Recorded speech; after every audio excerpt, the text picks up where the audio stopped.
हम पार्टी कार्यालय में जनमत पार्टी कार्यालय में हाँ कोई बात हो तो फोन करके हम लोग आ जाएंगे। वो आ जाएंगे।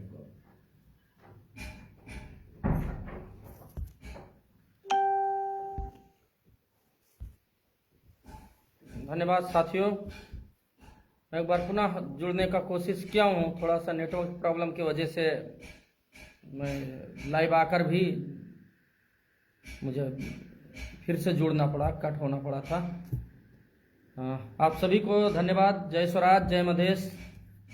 मैं इरफान अहमद शेख, जनमत पार्टी का एक सिपाही। आज लाइव आने का कुछ मकसद है, कुछ कारण है जिसकी वजह से मैं भी सोच रहा था, काफ़ी दिनों से देख रहा था जिस प्रकार से डॉक्टर सीके राउत जनमत पार्टी और किसान आंदोलन के बारे में कुछ लोग भ्रम फैलाने की कोशिश कर रहे हैं, धमकाने की कोशिश कर रहे हैं। उन सभी के लिए भी यह वीडियो महत्वपूर्ण एक है और उन सभी तक इस वीडियो को जरूर पहुंचाएं, उन सभी को भी यह वीडियो सुनाया जाए। उसके बाद में उनके बारे में जनता खुद निर्णय करेगी, क्योंकि जब से किसान आंदोलन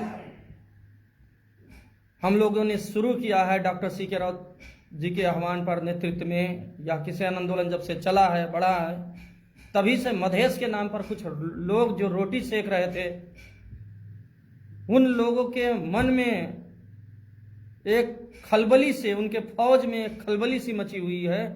तो यह कोई बड़ी बात नहीं है कि इस तरीके से बौखलाहट में स्टेटमेंट दें, इस तरीके से अपनी मंतव्य रखें। यह जो अभी उनके एक मंत्री लेवल के लोग भी जिस प्रकार से भाषण दे रहे हैं, विचार रख रहे हैं, ये उनकी बौखलाहट प्रष्ट हो चुका है। पूरे मधेसी जनता समझ चुकी है, पूरे देश के किसान समझ चुका है कि आखिर में क्या चल रहा है। तो सबसे पहले मैं यह बताना चाहूँगा उन सभी नेताओं को भी, खास करके जिस प्रकार से इस देश में जब किसान आंदोलन बढ़ा, जो डॉक्टर सीके राउत जी के नेतृत्व में चल रहा है, शुरू किया गया, उनके आह्वान पर शुरू किया गया, तभी से जो लोग पूरे छटपटाहट में हैं, जिनके पेट में दर्द होने लगा कि अब तक जो मधेश के नाम में हम लोग रोटी जो है रोटी सेक रहे थे, मधेसी के नाम में सेक रहे थे, अब उसका क्या होगा। सीके राउत तो अब कहीं का नहीं छोड़ेगा, जनमत पार्टी का सिपाही स्वराजी लोग तो अब कहीं का नहीं छोड़ेगा, क्योंकि ऐसे भ्रष्टाचारियों को तो हम लोगों ने बीच चौराहे पर नंगा करना शुरू कर दिया है। तो छटपटाहट जो इनका है वह स्वाभाविक है, कोई बड़ी बात नहीं है। मैं किसानों का जो मांग हम लोगों ने रखा है उसको विस्तृत रूप से मैं थोड़ा सा बताना चाहूँगा कि 11 बूंदे जो मांग है वह मांग है क्या।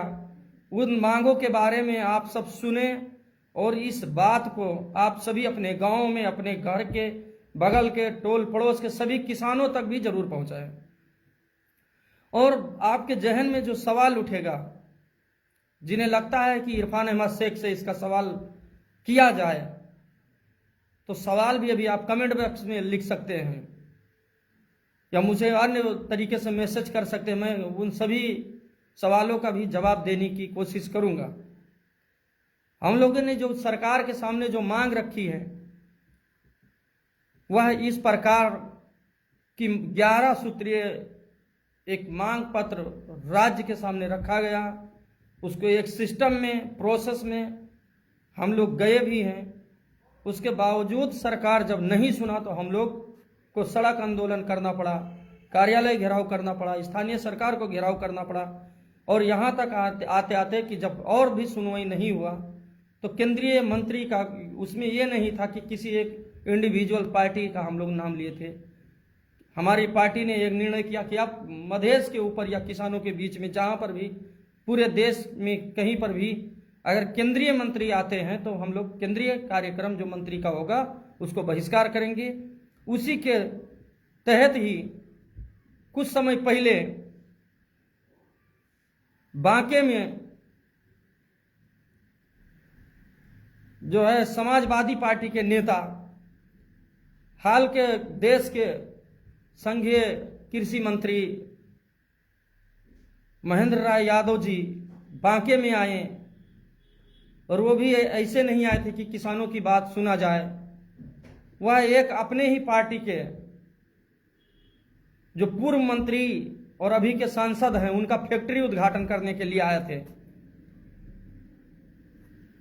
उस दौरान हम लोगों ने उनको काला झंडा और उनके रास्ते को जब हम लोग ब्लॉक किए कि उनसे हम लोग बात करेंगे, रोड पर आए, वो जवाब दें, उनका कार्यक्रम जब बहिष्कार किया गया, जनता जब रोड पर आ गई तो वो चोर रास्ते से पीछे की गली से, जंगलात के रास्ते से भागकर किसी गली से चले गए। अगले दिन फिर हम लोगों ने उनका रास्ता, जो कार्यक्रम था दूसरे क्षेत्र में, वहां पर भी हमारे कार्यकर्ताओं ने उनको बाधित किया और उनका कार्यक्रम बहिष्कार करने का कोशिश किया। बहिष्कार किया गया तो वहां पर भी वो जो है मारपीट का अवस्था लेकर आए, मगर किसान के मुद्दा पर वह एक शब्द भी नहीं बोल सके। महीनों से किसान आंदोलन चल रहा है, जब उसको अनदेखा किया गया है तो बाध्य होकर हम लोग रोड पर आए हैं, बाध्य होकर उन मंत्रियों का हम लोग कार्यक्रम जो है बहिष्कार करने का निर्णय किया गया है। जिस मुद्दा को वो लोग नहीं सुन रहे हैं, जिन मुद्दा को हम लोग उठाएं, तो आज उसके विरुद्ध में कुछ लोग यहां तक गिर गए कि किसानों के विरुद्ध में आंदोलन करना शुरू कर दिया। आंदोलनकारी के विरुद्ध में आंदोलन करवाया है, जिन्होंने अब तक मधेश के नाम में रोटी सेका है। तो हम लोगों ने जो 11 बूंदे मांग रखी, उन मांगों को आप थोड़ा सा ध्यान से सुने कि हम लोगों ने अच्छा मांग रखा है या बुरा मांग रखा है, या किसान तय करेगा या कोई संसद और मंत्री तय नहीं करेगा। अगर किसान कह रहा है कि ये चीज हमारी जरूरत की चीज है, तो उन चीजों को पूरा करना पड़ेगा। तो हम लोगों ने जो मांग रखी है वो यह प्रकार के हैं। 1 नंबर में हम लोगों ने रखा कि किसान के मांगों को संबोधन करने के लिए उच्च स्तरीय समिति का गठन होना चाहिए। दूसरे नंबर में हम लोगों ने रखा है कि समय में खाद और बीज की उपलब्धता होना चाहिए। तीसरे नंबर में हम लोगों ने रखा है कि सिंचाई का व्यवस्था होना चाहिए। अगर सिंचाई की व्यवस्था सरकार नहीं कर पाती है तो जो बिजली इस्तेमाल होती है खेती करने के दौरान, पानी लगाने के दौरान, सिंचाई करने के दौरान, उस बिजली का बिल सरकार उपलब्ध कराए, किसान से वह पैसा न उठाया जाए। इसी प्रकार के चौथे नंबर में हम लोगों ने रखा है कि हवा हुरी और बरसात से जब बाली नाली का क्षति होता है तो उसके राहत बापत जो है क्षति उपलब्ध कराए सरकार। 5वें नंबर में है फसल का उचित समर्थन मूल्य निर्धारण होना चाहिए, पहले से ही निर्धारण होना चाहिए। यह इसको इस तरीके से समझा जा सकता है कि अभी जैसे धान तैयार हुआ तो धान का क्या किया गया कि यहाँ के जो बिचौलिया ठेकेदार लोग हैं, जो है बीच में जो गल्ला मंडी वाले लोग हैं, यह लोग क्या किया, 1200-1300 रुपया कुंटल में धान खरीद लिया। तब तक सरकार एकदम मौन बैठी थी। बाद में क्या होता है कि यहां से जो है कृषि मंत्रालय के द्वारा या कृषि कार्यालय के द्वारा यह आह्वान किया जाता है, जब सारा धान निकल चुका है किसान के हाथ से, ठेकेदारों के हाथ में चला गया है, तो कृषि कार्यालय क्या कहता है कि आप लोग हमको धान बेच सकते हैं और उसका मूल्य जो है 2900 रुपया कुंटल का होगा। यानी कि शुरू में धान जब किसान के पास नहीं रह गया है, तब क्या आह्वान किया है कि धान जो है आप हमको दीजिए और हम 2900 रुपया कुंटल लेंगे। यहां पर बहुत बड़ा एक घपला है। जो 1300 और 29 में 1600 का जो डिफरेंस है, उस पैसा को यहाँ के हाकिम साहब लोग और यहाँ के ठेकेदार लोग भ्रष्टाचार करके 1600 रुपया कुंटल जो है, क्योंकि धान तो किसान के पास बचा नहीं, वह धान चला गया ठेकेदार के पास, वह ठेकेदार लिया है 1300 में, कृषि कार्यालय लेगा 2900 में, तो बीच का जो 1600 रुपया है या दोनों लोग मिलकर वही की जो है ठेकेदार लोग जो बीच का दलाल है और हाकिम लोग मिलकर खाएगा, या बहुत बड़ा घोटाला है। इसका जो है चेक जांच होना चाहिए। हम लोग क्या कहते हैं कि मान लो अगले सीजन में अब गेहूं तैयार हो रहा है, तो गेहूं तैयारी से पहले ही अभी जो है उसका समर्थन मूल्य 3000 रहेगा, 3500 रहेगा, 5000 रहेगा, कितना रहेगा वो अभी से तय होना चाहिए। ताकि बीच में कोई घोटाला ना कर सके, कोई किसानों को ठग ना सके। हम लोग यह मांग भी 5वें नंबर में रखें कि फसल का उचित समर्थन मूल्य पहले से ही निर्धारण होना चाहिए। 6ठों नंबर में क्या रखे हैं कि ऊखू किसान, जो गन्ना किसान है, उसका भुगतानी जो बाकी है वह भुगतानी सरकार उपलब्ध कराए। 7वें नंबर में किसान कार्ड का व्यवस्था होना चाहिए। किसान कार्ड का व्यवस्था हम लोग इसलिए मांग कर रहे हैं ताकि जब यहाँ के किसानों को अगर यहाँ की सरकार उसके समय पर खाद और बीज नहीं दे सकता है, उसकी जरूरत की सामग्री नहीं पहुंचा सकता है, तो वो उस कार्ड को दिखाकर हम लोग पड़ोसी मुल्क भारत से कम अपने समय के लिए, अपने खेती किसानी के लिए जो सामान लाना चाहते हैं, तो उस सामान लाने के दौरान किसी प्रकार की उसके साथ बदतमीजी ना किया जाए, उसको रोक टोक ना होना चाहिए, उसको लूटा ना जाए। इसीलिए वह कार्ड दिखाकर भारत से अपने खेतों तक, अपने घरों तक जो है खाद बीज या जो अन्य सामग्री कृषि में यूज होने वाला, प्रयोग होने वाला, उसको ला सके। ऐसा कार्ड का व्यवस्था हो, उसको लागू किया जाए, यह मांग हम लोग कर रहे हैं। 8वें नंबर में किसान को भी पेंशन भत्ता मिलना चाहिए। जिसे अन्य कर्मचारी को पेंशन भत्ता दिया जाता है, रिटायरमेंट भत्ता दिया जाता है, उसी तरीके से हम लोग किसानों के लिए मांग कर रहे हैं कि किसानों के लिए भी पेंशन भत्ता का व्यवस्था सरकार करे, ताकि उसको एक समय सीमा के बाद जब 50 साल 60 साल का हो जाए, तो जो समय तय किया जाएगा उसके बाद में कम से कम उसके गुजारा के लिए 2-4 हजार, 10 हजार, 20 हजार जो भी निर्धारण किया जाए, किसानों से सहमति लेकर कम से कम वह पैसा अगर उसको आएगा तो उसके बुढ़ापा के लिए, उसके चलाने के लिए, वो अपना घर चलाने के लिए उसको इस्तेमाल करें। 9वें नंबर में हम लोग क्या रखे हैं कि बाली नाली का स्वतः बीमा होना चाहिए, सरकार बीमा करे, ताकि जब अगर मान लो बेमौसमी बरसात हो जाए या अन्य चीज हो जाए, तो वैसे टाइम में हम लोग अपना पैसा जो क्षति होता है वह जाकर किसान बीमा कंपनी से अपना भरपाई ले सके, ताकि उसका नुकसान ना हो। क्योंकि किसान की आमदनी बहुत ज्यादा नहीं है आज के टाइम में। अगर देखा जाए तो किसान इतना मजबूर है कि अगर वो अपनी मजदूरी भी जोड़ दे तो उसकी मजदूरी उसके उत्पादन से नहीं आ रहा है। इसी तरीके से हम लोग 10वें नंबर में रखें कि किसान के ऊपर जो दमन किया गया है, जो झूठे मुद्दे लगाए गए हैं, उन मुद्दों को खारिज किया जाए। और जो गिरफ्तार है 11वें नंबर में, जो साथी लोग गिरफ्तार है, जो किसान साथी लोग गिरफ्तार है, आंदोलनकारी गिरफ्तार है, उसको तत्काल रिहा करे। यही मांग रख के हम लोगों ने जब किसान आंदोलन को बढ़ाए, तो जो है मधेश के ऊपर, जो अब तक मधेश का नाम लेकर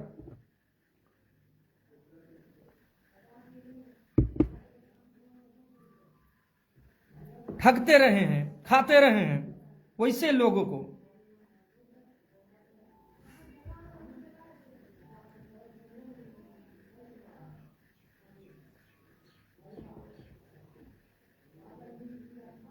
बड़ी तकलीफ हुई कि अगर किसान जाग गया तो अब क्या होगा, हमारा रोजी रोटी का क्या होगा। जो हम लोग मधेसी किसान को बेवकूफ बना रहे थे उसका क्या होगा, हम लूटेंगे कैसे। क्योंकि सीके राउत तो सभी किसान को भी नहीं छोड़ा, मजदूर को भी सचेत कर रहा है, किसान को भी सचेत कर रहा है। तो आने वाले दिन में इनका रोजी रोटी कैसे चलेगा। इसलिए इन लोगों ने क्या किया, और खास करके समाजवादी के लोग, समाजवादी के नेता, समाजवादी की पार्टी, निकम्मी पार्टी, जिन्होंने गौर हत्याकांड करवाया, जिन्होंने मधेश के अंदर आतंककारी हमले करवाए, उसका मंत्री रेणु यादव जाकर गौर में, रौताहट में क्या कहती है कि सीके राउत को पकड़कर, किसानों को पकड़कर, उसके कार्यकर्ता को पकड़कर दूसरा गौर कांड कराया जाएगा, नरसंहार कर दिया जाएगा, सीके राउत को भी मार दिया जाएगा। क्योंकि वह किसानों की बात बोल रहा है, वह मजलूमों की बात बोल रहा है, वह गरीबों की बात बोल रहा है।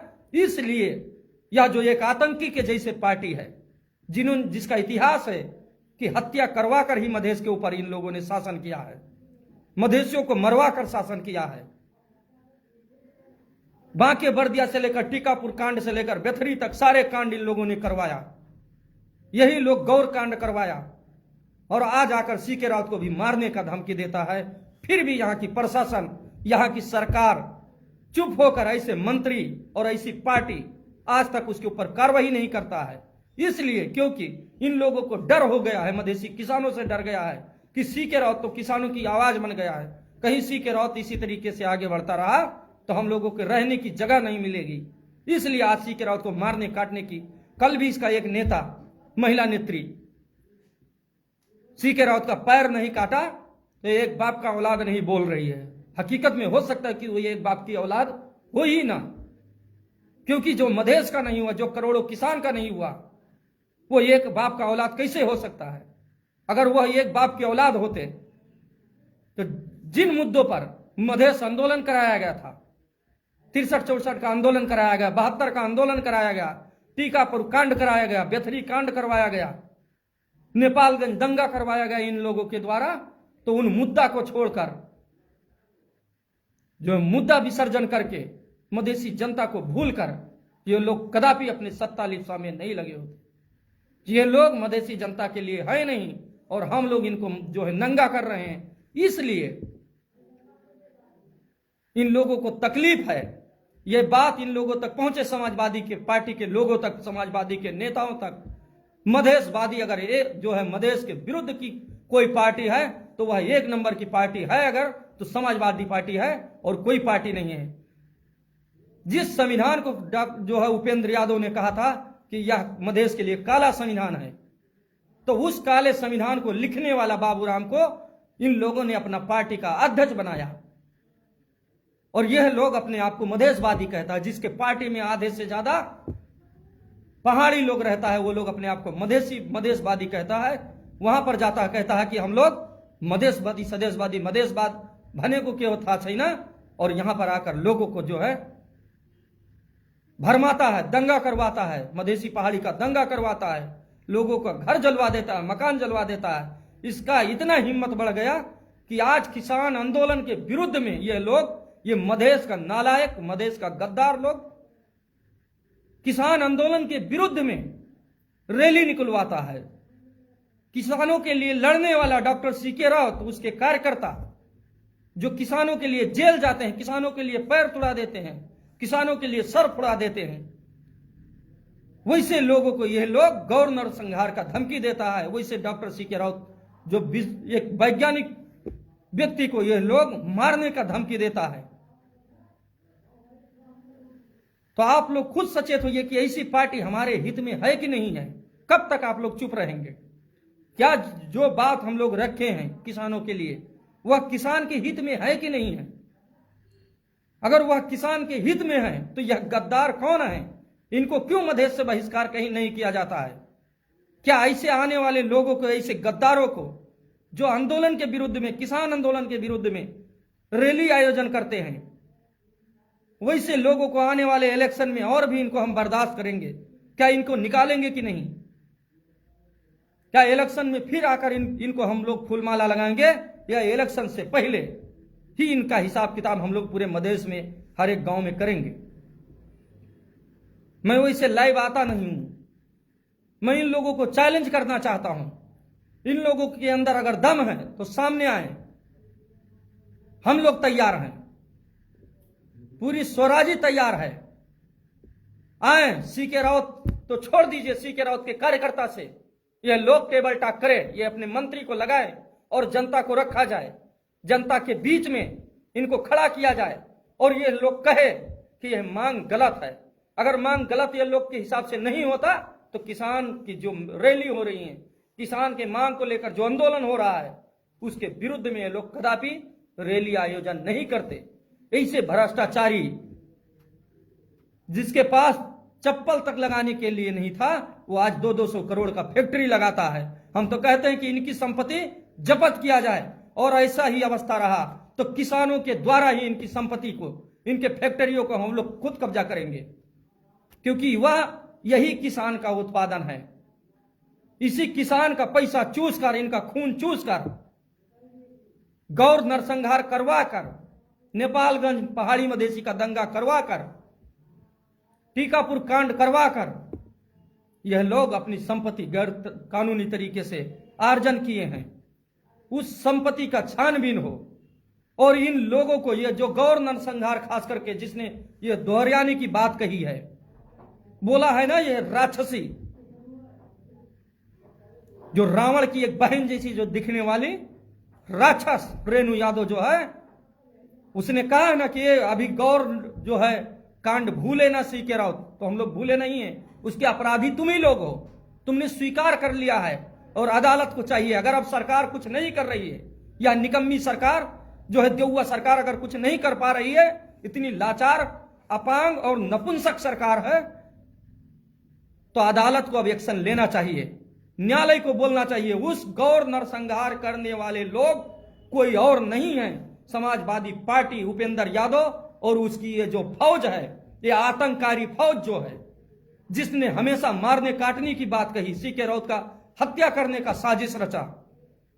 यह लोग प्रश्न कर दिए हैं कि गौर नरसंहार भूले ना, गौर हमारा इतिहास है, तो ये जिम्मेवारी ले चुके हैं। और मैं अदालत से, सम्मानीय नेपाल के सर्वोच्च अदालत से आग्रह करना चाहूंगा कि ऐसे लोगों के ऊपर तत्काल मुकदमा चलाकर इनको जेल में डाला जाए। पूरा मधेसी जनता साथ रहेगा, क्योंकि वहां पर जिस तरीके से नरसंहार किया गया, 27 लोगों का हत्या किया गया, महिलाओं का बलात्कार करके उनके यौनांग में फट्टा भेटा बांस गड़ो कर मारा गया, स्तन को काट कर मारा गया, और उसका तुलना एक महिला नेत्री समाजवादी पार्टी की डायन, डकैत, भ्रष्टाचारी डायन जिस तरीके से बोल रही है कि हमारा इतिहास ना भूले, तो हम तुम्हारा इतिहास नहीं बोले हैं, तुम वही हत्यारी हो, तुम्हारी पार्टी वही हत्यारी पार्टी है।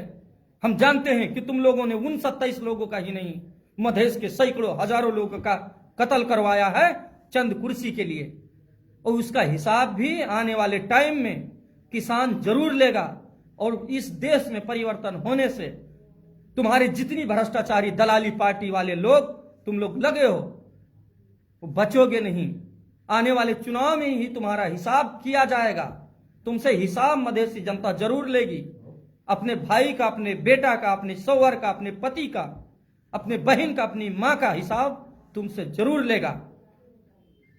तुम्हारे अंदर अगर खून है, दम है, तो कत्ल करवा कर दिखाओ। हम लोग मधेसी जनता के लिए जान देने के लिए तैयार हैं। तुम्हारी जान ले तो नहीं सकते हैं, मगर हम मधेसी जनता और इन किसानों के लिए जान देने के लिए तैयार हैं। तुम दूसरा गौर नरसंहार करना चाहते हो तो गौर नरसंहार कर दो, हम लोग तैयार हैं। मगर मधेसी जनता का जो ये मुद्दा है, किसानों का जो मुद्दा है, इस मुद्दा से हम लोग कोई समझौता नहीं करेंगे। किसान की मुद्दा को अगर सरकार अनदेखा करती रही तो जो आंदोलन अब तक सांकेतिक रहे हैं, यह सांकेतिक आंदोलन नहीं रहेगा। आने वाले टाइम में हम अपनी जान देने के लिए भी तैयार हैं। रेणु यादव, उपेंद्र यादव, उसके चेला चापट जितना है सब सुन ले, वह लोग सुन ले। हम लोग जान देने के लिए तैयार हैं मधेसी जनता के लिए, किसानों के लिए। और तुम हमको रोकने के लिए, मधेसी जनता को दबाने के लिए, तुम हमारी जान लेने के लिए तैयार हो। तुम्हारे अंदर और स्वराज्यों के अंदर यही फर्क है कि तुमने हमेशा मधेसी किसानों के बेटाओं को शहीद करवाया, हमेशा तुमने मधेश की जान ही ली है, और हम उनके लिए हमेशा लड़े हैं, आगे भी लड़ते रहेंगे। तुमको अगर जान की और बलिदानी की जरूरत है तो तुमको हम और जान देंगे, मगर मधेश में तुम्हारी दलाली अब चलने नहीं देंगे। मधेश के अंदर तुम्हारी गुंडागर्दी, भ्रष्टाचारी हम लोग चलने नहीं देंगे। सुन लीजिए, और यह बात सभी किसानों तक पहुंचाइए कि उनके साथ हम लोग शुरू से खड़े हैं, आज भी खड़े हैं और कल भी खड़े रहेंगे। जब तक मधेसी किसान, इस देश का किसान जब तक अधिकार संपन्न नहीं होता है, उनके लिए सड़क से लेकर जहां तक लड़ना पड़ेगा हम लोग लड़ते रहेंगे। अगर यह लोग अब भी वक्तव्य नहीं देते हैं, देउआ सरकार अगर अब भी उसको बर्खास्त नहीं करती है, देउआ सरकार अब भी अगर किसान की मांगों को अनदेखा करती है, तो आने वाले दिन में जो आंदोलन होगा या जो क्षति होगा, उसका जिम्मेवारी इस सरकार को लेना पड़ेगा। और मैं तो मांग करता हूं कि इसे मंत्री को तत्काल बर्खास्त किया जाए और उसको जेल में डालकर मुकदमा चलाया जाए। मैं आप सभी किसानों से पुनः आग्रह करूंगा कि आप सभी युवा वर्ग, किसान वर्ग, यह तुम्हारी हक की लड़ाई है, तुम्हारे बाल बच्चों की लड़ाई है। इस लड़ाई में आप सभी जरूर सहभागी बने। किसी के डरवाने से, किसी के धमकाने से आप पीछे नहीं हटिए। आपके साथ जनमत पार्टी खड़ी है, खड़ी रहेगी, आगे रहकर लड़ी है, आगे भी लड़ती रहेगी। जो लोग इस तरीके से अमर्यादित भाषा का प्रयोग कर रहे हैं, जो लोग किसानों के विरुद्ध में रैली निकाल रहे हैं, ऐसे लोगों को मधेश में आने वाले दिन में मधेश के गांव में प्रतिबंध कर सकते हैं और प्रतिबंध भी किया जाएगा और तुमको उसी गांव से निकाल कर भेजा जाएगा जिन किसानों के विरुद्ध में आप बोल रहे हैं। उन किसानों के द्वारा ही आपके ऊपर देखिए क्या नहीं होगा। वही किसान अपना हिसाब तुमसे लेगा और आने वाले चुनाव में अगर तुम इनके साथ नहीं खड़े हो रहे, जिस तरीके से तुम लोग मधेसी किसान के विरुद्ध में रैली निकाल रहे हो ना, तुमको भी आने वाले टाइम में यही किसान पूरे मधेश से निकाल कर फेंकेगा। देख लेना, इसी की आह, यही मधेसी किसान की आह तुमको ले डूबेगी। तुम्हारे घमंड, तुमने जो भ्रष्टाचार के पैसा कमाया है और पैसा के ऊपर जो घमंड है, उस घमंड को तोड़ने के लिए भी किसान तैयार है। अब किसान जाग चुका, तुम्हारे बल में नहीं है। किसान अपनी लड़ाई खुद लड़ रहा है, तुम्हारे बल में नहीं। अगर तुम्हारे तक होता तो अब तक तुमने समझौता करके 1-2 मंत्रालय इसके आवाज में हासिल कर ही लिया होता, क्योंकि यहां पर हत्या करवाया, नाकाबंदी करवाया, टीकापुर कांड करवाया, बदले में 2 मंत्रालय लेकर तुम चुप हो जाने वाले लोग हो। हम चुप होने वाले लोग नहीं हैं। हम लोग, हमारा इतिहास, जनमत पार्टी का इतिहास नेपाल की जेल से निकली है और वह जेल में इसलिए हम लोग जाते थे कि मधेसी जनता को अधिकार संपन्न कर सके। वह अधिकार संपन्न के लिए जब तक जनता अधिकार संपन्न नहीं होगी तब तक हम लोग लड़ते रहेंगे। फिर से जेल जाना पड़ेगा, फिर से मार खाना पड़ेगा तो खाएंगे, मगर तुम जैसे गद्दारी, जैसे तुम लोगों ने गद्दारी किया है मधेश के साथ, मधेसी आवाम के साथ, मधेसी जनता के साथ, वह गद्दारी हम लोगों से नहीं होगा। जिसको डिबेट करना है, जिसके अंदर क्षमता है, दम है कि किसान की मांग जो हम लोगों ने ये मांग रखी, अगर ये गलत है तो उन लोगों को ओपन चैलेंज है, किसानों को इकट्ठा किया जाए। हम लोग इन मांगों के साथ, किसान के साथ हैं और आप इसका खंडन करिए किसानों के सामने कि यह मांग गलत है। उसके बाद में किसान खुद फैसला कर लेगा कि कौन उसके हित में है और कौन उसके अहित में है। तुमने जो तालिबानी स्टेटमेंट दिया है, आतंककारियों के जैसे जो हरकत किया है, एक देश का मिनिस्टर, मंत्री हो के पद में रहते हुए जिस तरीके से घटिया शब्दों का प्रयोग किया है, उसका जितना निंदा किया जाए कम है। अदालत को इस विषय में संज्ञान लेना चाहिए। नेपाल की सर्वोच्च अदालत को आग्रह है कि ऐसे मंत्री को बर्खास्त किया जाए, अपदस्थ किया जाए। जिस तरीके से अगर यह सरकार, जो वह सरकार उसको जो है खारिज नहीं करती है, नहीं हटाती है, तो अदालत को इसमें कम से कम अदालत का, सम्मानीय अदालत का, न्यायालय का मान मर्यादा बचाने के लिए भी इसको बर्खास्त करके और इसके ऊपर कानूनी कार्यवाही किया जाए। इतना ही कहते हुए मैं आप सभी से विदा लूंगा। आप सभी के चाहना अनुसार अगर फिर आवश्यकता पड़ा तो मैं फिर से ऑनलाइन लाइव आऊंगा, आप सभी से जुड़ने की कोशिश करूंगा और इस वीडियो को मैं चाहता हूं कि ज़्यादा से ज़्यादा लोगों तक, किसानों तक पहुंचाया जाए और मधेश के विरुद्ध में जो रैली निकाल रहे हैं, जो किसान के विरुद्ध में रैली निकालने वाले समाजवादी पार्टी है, ऐसी पार्टी को पूरे मधेश से निकाल कर फेंका जाए। ये आह्वान, ये आग्रह भी आप सभी से मैं करना चाहता हूं। धन्यवाद। जय मधेश, जय जवान, किसान एकता जिंदाबाद। किसानों की जो मांगे हैं इसको पढ़ लिया जाए। इन मांगों को पूरा कराने तक हम लोग आपके लिए लड़ते रहेंगे। अगर यह सरकार किसान के लिए अब काम नहीं करेगी तो किसान खुद अपना सरकार चुनने के लिए सक्षम है। आने वाले दिन में ऐसे लोगों को भी हम लोग पहचान करके मधेश में इनका एंट्री बंद होगा। धन्यवाद। जय मधेश, जय स्वराज।